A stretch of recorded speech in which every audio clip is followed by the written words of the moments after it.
I'm not gonna pretend I don't still care about him. I still love him, and that hasn't changed. I know he hates me, but sometimes I wish I could tell him I love him anyway, whether he accepts it or not. Even if he rejected me, even if he lashed out, that love wouldn't disappear. Yo, what's good, fam? Your boy's back with another one. And today we're diving into a story that's got the entire Jacksonville scene shook. We're talking about Ksoo's pops walking free after literally pointing a finger at his own son in court, snitching like some next-level betrayal. This isn't just drama. This is a shockwave that's leaving the streets questioning everything they thought they knew about loyalty and family ties. Before we get into how Blue, the ultimate street snitch, just walked out of those courtroom doors a free man, let me take y'all back to the start of this wild story. Trust me, this situation is way deeper than it looks on the surface. Let me keep it real. This isn't just about some rapper beef gone wrong. This is about a father who raised his son in the streets, watched him grow into everything he taught him to be, and then turned on him to save his own skin when the heat came down. Now that father is heading home for Christmas, while his son could be facing life behind bars. That's cold, no sugarcoating it. To truly understand how messed up this situation is, we have to dive into the Jacksonville drill scene first. This isn't Chicago. This isn't New York. Jacksonville has its own energy, and it's lethal. On one side, you've got ATK with Young and Ace leading the movement, and on the other, 6 Block with Theo holding it down before he was tragically killed. Ksoo ran deep with ATK, making music with Ace, throwing shots at the dead, and living exactly the life they rapped about. The tension between these crews had been simmering for years, bodies dropping, hits taken, and music constantly fanning the flames. Every diss track felt like a hit list, and every music video filmed in enemy territory was a clear act of disrespect. Ksoo wasn't just talking on the mic, he was living that life, and that very lifestyle eventually set the stage for the situation he found himself in. To understand how it came to a point where a father ended up testifying against his own son, we have to rewind to January 15, 2019. That date changed the Robinson family forever, but not in the way most people would expect. Boss Goon and his family were in a car when shooters opened fire. Blue was hit in the back, Abdul Jr. was shot in the head and nearly died, and his nephew was shot 7 times, leaving him paralyzed. Boss Goon didn't survive. Blue was driving the Chevy Tahoe, holding his stepson's hand as he tried to get everyone to the hospital, hearing Boss Goon make those gurgling sounds, knowing his death was imminent. That kind of trauma leaves scars that never fully heal. Abdul Jr. spent 3 to 4 months in the hospital, relearning how to walk and talk, and the family's mental state was shattered. But the cycle of retaliation didn't stop there. Exactly 1 year later, on January 15, 2020, Ksoo decided it was time to retaliate. He and his cousin Scotty set their sights on Charles McCormick, known as Lil Buck. Lil Buck had released a diss track called Who I Smoke, targeting Boss Goon and other deceased ATK members, words the family could not let slide. Using public records, they tracked his address and monitored his movements for weeks. Dominique Barner, the getaway driver, testified that he pinpointed Lil Buck's location after spotting a photo he had posted at his apartment complex and cross-referencing it online. Their first attempt failed because Lil Buck's car wasn't in the parking lot. He had been on vacation in Vegas, unaware of the plot brewing against him. When Lil Buck returned and posted that he was home, the crew made their move. They stole a Nissan Altima and, with Ksoo, Scotty, and Barner inside, headed to his apartment complex. They waited for hours, just sitting in the car, anticipating his exit. On the anniversary of Boss Goon's death, Lil Buck finally came out, but confusion arose when a friend of theirs pulled up in a traceable vehicle, complicating the operation. Lil Buck, meanwhile, got in his car and drove to a temp agency, trying to focus on his life and find work. But Ksoo and the crew weren't letting him slip away. They made a U-turn, followed him to the shopping center on Mel Road, parked outside, and waited once again. The tension, planning, and patience in that moment show just how deep and calculated this street conflict had become. And here's where the story takes a truly dark turn.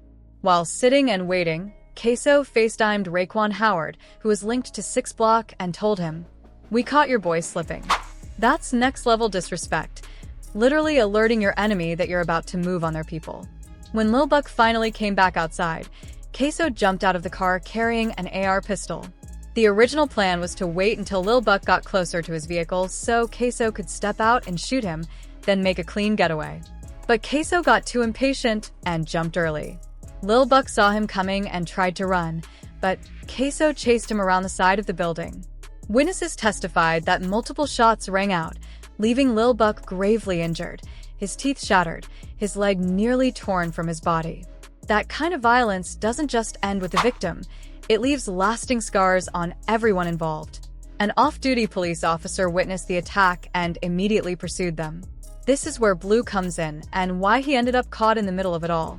After the shooting, Ksoo ran back to the car and they sped off, with police chasing them through residential neighborhoods at over 100 miles per hour.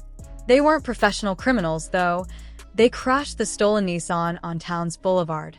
After the crash, Ksoo, Scotty, and Barner split up. Ksoo made it through the woods and called a woman named Natalie to pick him up. Meanwhile, Scotty and Barner broke into a nearby home, held the occupants hostage, and changed into the husband's clothes while waiting for the heat to die down. That's when they called Blue to come get them. Blue could have refused. He could have said, "I'm staying out of this." Instead, he drove straight into what was essentially a police perimeter, picked them up, and took them behind a Burger King to burn the clothes they had worn during the shooting. He admitted in court that after learning exactly what had happened from Scotty and Barner, he still chose to help cover it up. That decision, to help his own son hide a murder, landed Blue in jail, facing accessory charges that carried up to 20 years. When the walls started closing in, Blue reverted to the street-smart tactics he had been using since the 90s. He had experience cooperating with law enforcement, even working as a confidential informant. On March 19, 2020, the turning point came. In an interrogation room, detectives played him a recording captured by a wire, and you could see the shift immediately in his demeanor. As Hakeem Robinson's father, when Blue heard that audio, he knew the jig was up.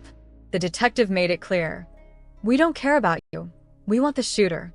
And being the savvy street operator he is, Blue understood this was his only way out. But the whole situation?